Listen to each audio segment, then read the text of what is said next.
Hey everyone, it's me. Welcome back to Sobriety for Beginners because I know that I am just a beginner in all this. Um, I've got some exciting news.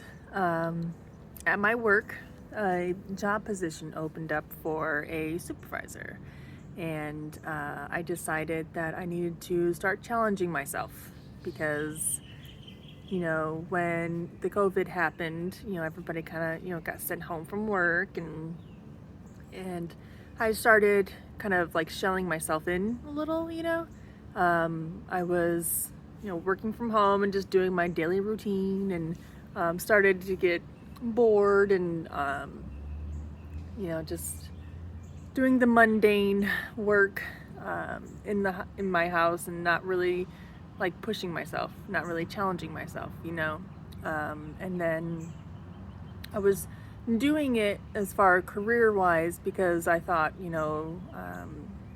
with my kids being home from school at that point in time, they were needing all of my attention. So I kind of put my career on the back burner because I was just doing what I needed to do, to get my job done so that way I could focus on my family and focus on, what's going on with them. And so wasn't really making any movement, wasn't really challenging myself or trying to put myself forward.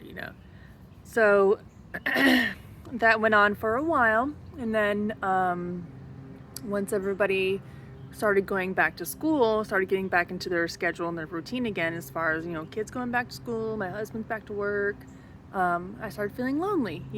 I was sad that I was by myself in the house all day. And, I still kind of sheltered myself in, still kind of, as far as career goes, still kind of just was doing the daily work that I needed to that day to get my work done and not pushing myself forward, not trying to exceed anymore, just trying to do what I needed to do for that day to get my work done that day. So I had saw that a supervisor position opened up and I applied for it. And it is a double jump.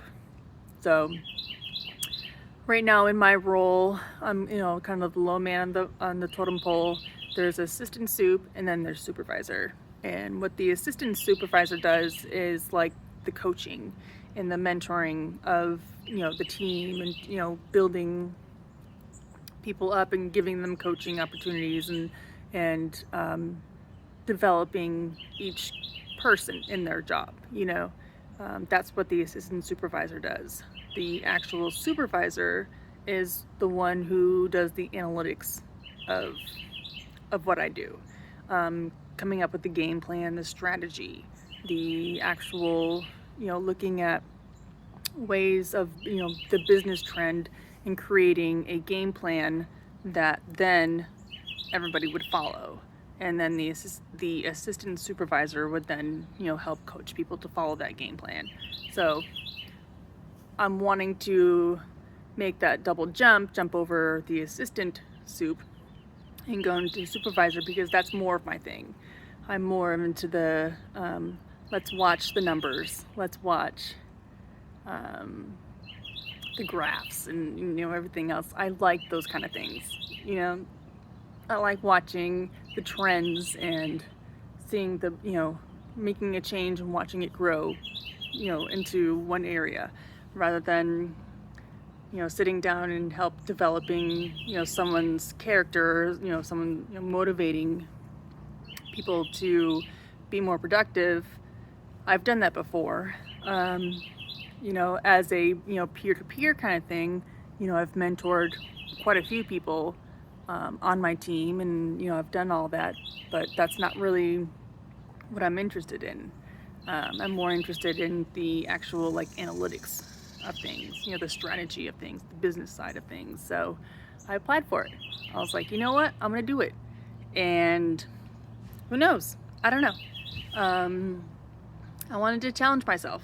I wanted to get out of my funk. I wanted to stop doing I'm just gonna do what I can to get me by for the day kind of thing. I wanted to further my career. I wanted to say, this is enough, you know. I need to start challenging my brain, start challenging myself to um, start making that move forward, you know. And who knows? I mean, yesterday actually was my 10-month sobriety, 10 months sober as of yesterday. And so I was like, you know what? It's time.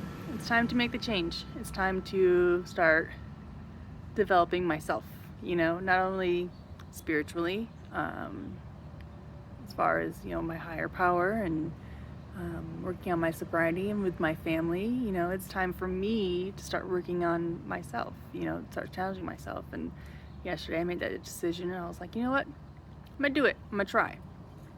If I get a call for an interview, fantastic. You know, they recognize me. They know my reputation. You know, they know that I'm a hard worker, and if they call me for an interview, then fantastic. You know, my reputation has, you know, shown that I am, you know, at least in their eyes, qualified enough to do the interview. You know, if I don't get a call, then I'm not gonna get, you know, upset. I'm not gonna get hurt because it is a double jump from where I am at now, but that doesn't mean I still can't practice. That doesn't mean I still can't do the interview questions and sit down and start thinking of scenarios and how to answer, you know, the interview questions, and start building up my resume and start going through and creating all these different ways to answer, you know, those interview questions, because that's the hard part, is answering the questions. And I always choke up whenever I do interviews. I'm really bad about that. Like, I have a hard time doing interviews. Like, every time I do it, I always get like stumble over myself and I forget something, and after the interview I'm sitting there thinking like, oh, I wish I would have said this, and I wish I wouldn't have said that, and I wish, you know, it's one of those things that like you overthink it afterwards and you're like, dang it, you know. I wish I hadn't said that. I wish I would have put it this way, or, you know, it happens to everybody. But I'm trying to think of scenarios that I can manipulate into the questions that they're going to answer. And it's funny because I heard someone talk about like debating, you know, like when you're in an actual debate and someone gives you a question, you don't give them a direct answer to the question. You give the answer that you want the answer to be.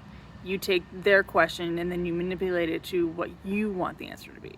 And that's pretty much the same thing for interviews as well. Like, they're going to ask you a question, I'm going to take that question and I'm going to manipulate it to my story, my scenario, and I'm going to give it back to you in the way that I want you, you know, to hear it. So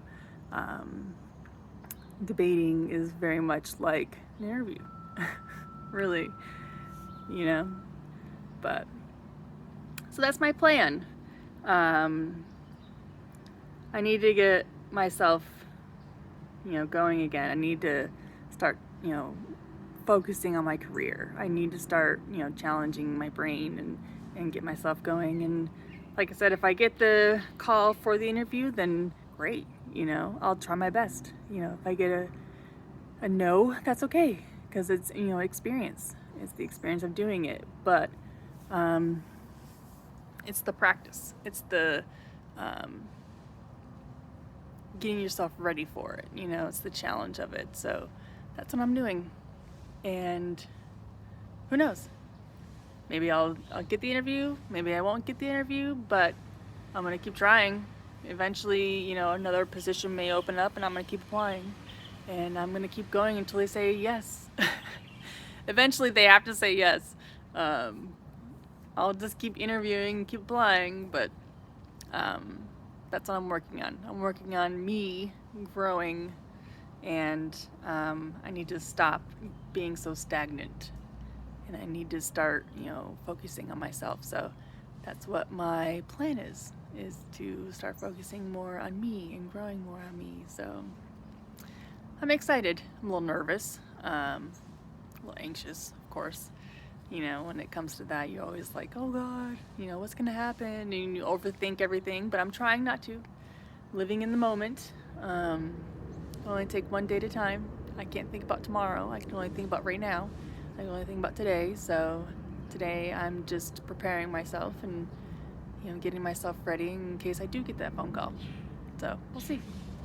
Who knows? But I wanted to put that out there. I hope everybody else is having a good day. It's been a good week.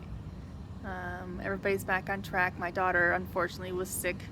She got sick over the weekend, and so mommy had to take care of her. And then, of course, once you take care of a sick child, then you yourself become sick. So on Saturday, I was sick, and it was not good. But it is what it is. Fortunately enough, I did quarantine the germs and the sickness to just her and I, so my husband and my son didn't get, you know, their sicknesses, you know, as well. So I at least Cloroxed the house enough and, you know, wiped everything down and cleaned everything enough that they didn't get their, you know, the sickness as well. So that was fortunate.